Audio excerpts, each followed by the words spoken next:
பிரசங்கி 3ஆம் அதிகாரம் 1ஆம் வசனம் முதல் 22ஆம் வசனம் வரை.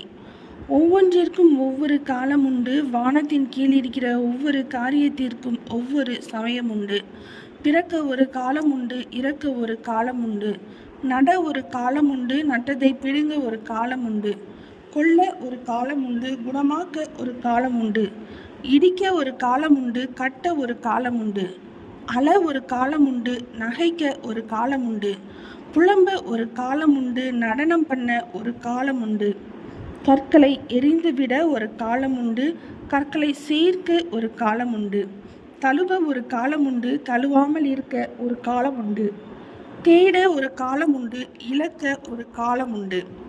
காப்பாற்ற ஒரு காலம் உண்டு, எரிந்துவிட ஒரு காலம் உண்டு. கிழிக்க ஒரு காலம் உண்டு, தைக்க ஒரு காலம் உண்டு. மௌனமாய் இருக்க ஒரு காலம் உண்டு, பேச ஒரு காலம் உண்டு. சிநேகிக்க ஒரு காலம் உண்டு, பகைக்க ஒரு காலம் உண்டு.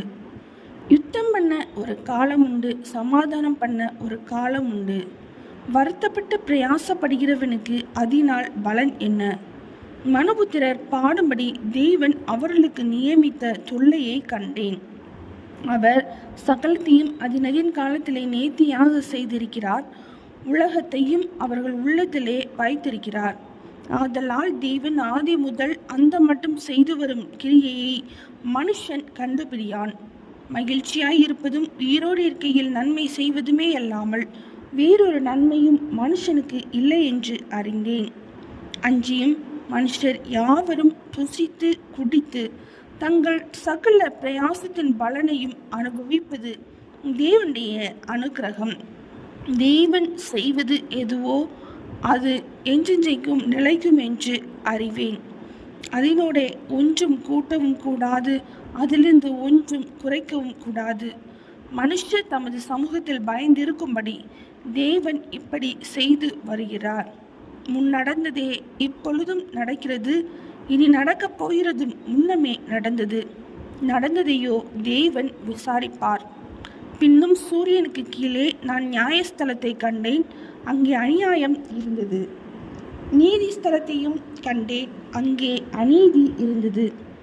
சகல எண்ணங்களையும் சகல செய்கைகளையும் நியாயந்தீர்க்கும் காலம் இனி இருக்கிறபடியால் சன்மார்க்கனையும் துன்மார்க்கனையும் தேவன் நியாயந்தீர்ப்பார் என்று என் உள்ளத்தில் எண்ணினேன்.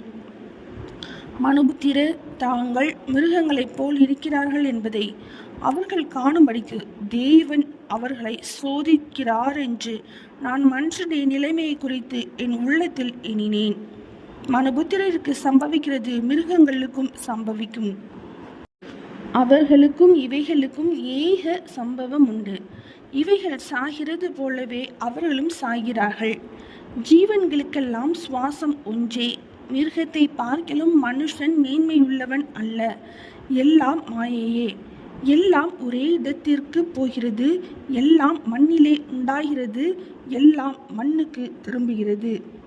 உயர ஏறும் மனுஷனுடைய ஆவியையும் தாழ பூமியில் இறங்கும் மிருகங்களுடைய ஆவியையும் அறிகிறவன் யார்?